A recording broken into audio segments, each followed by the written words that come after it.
Okay, we have the bubble level on top. Center lines are in line with the mortar line here. We've marked the end of our Allen wrench here. You can use a pen, a paintbrush, anything you want. You put it through the center holes.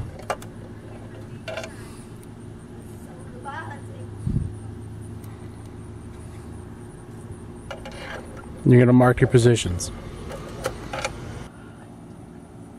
Alright, now we're going to mark off our 5/16 masonry bit here.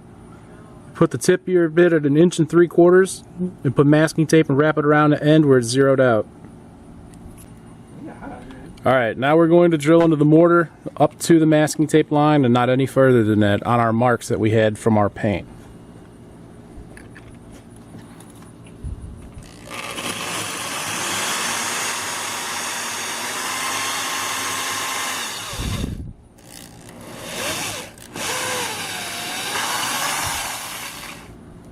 We stop when we hit the masking tape line. Okay, now we're going to put our anchor in the hole. Push it in by hand first until you can't go anymore. Then we use a hammer. We're going to lightly tap it into place. It doesn't take a lot of force, and that's it. And now you'll repeat the exact same thing for the other side. Next step is we're going to pre-mount our bases of our standoffs to the base of the plaque. The only thing we're going to leave off is the top piece, which we'll put as the final step to tighten the acrylic face on. But here's the post as it sits. It's actually 4 pieces. You got removable threads here that tighten with an Allen wrench. You got a base, a center, and a top.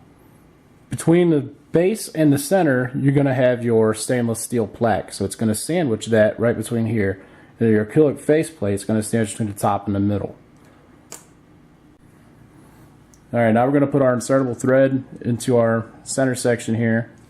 We're going to tighten it down with your Allen wrench. You want to come out probably about as much as you got here. You don't need to go all the way. Then we're going to sandwich the plaque in between the base and the centerpiece.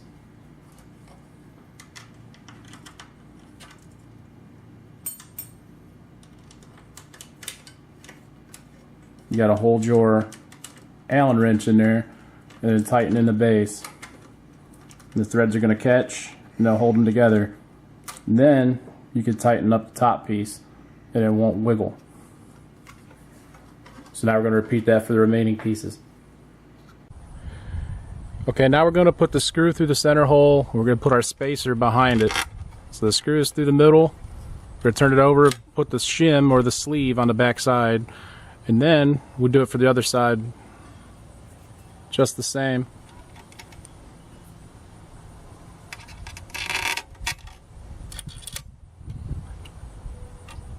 Now we're going to put it up to our anchors that we have. We're going to start threading these in, but we're not going to tighten them down all the way.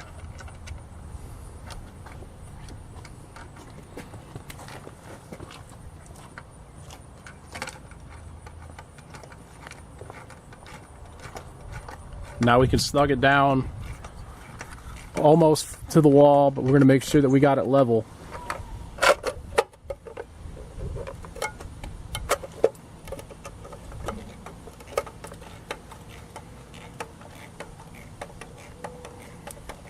You're going to get fingerprints on this during the process. Just whenever you're done, wipe it down with a microfiber, and then we'll get all this off of here.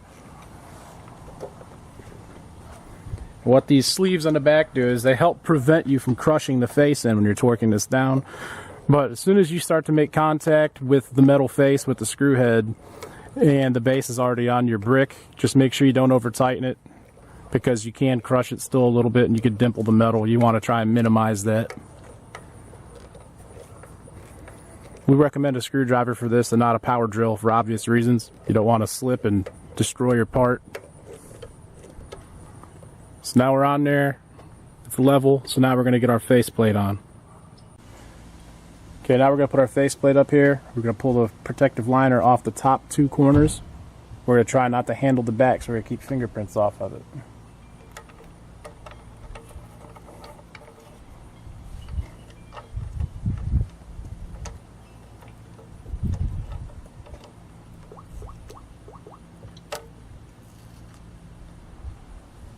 We're not going to tighten these down all the way.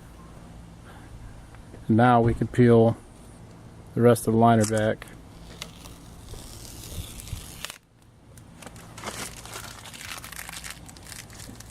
We'll put the bottom ones in.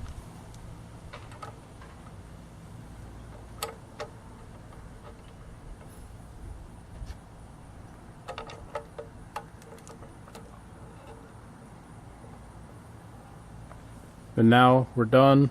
As far as putting it up on the wall, you can tighten these down, wrap a towel around it or a paper towel and tighten it down with a pair of channel locks or a wrench, or you can hand tighten it and use Loctite. It's up to you. That's it.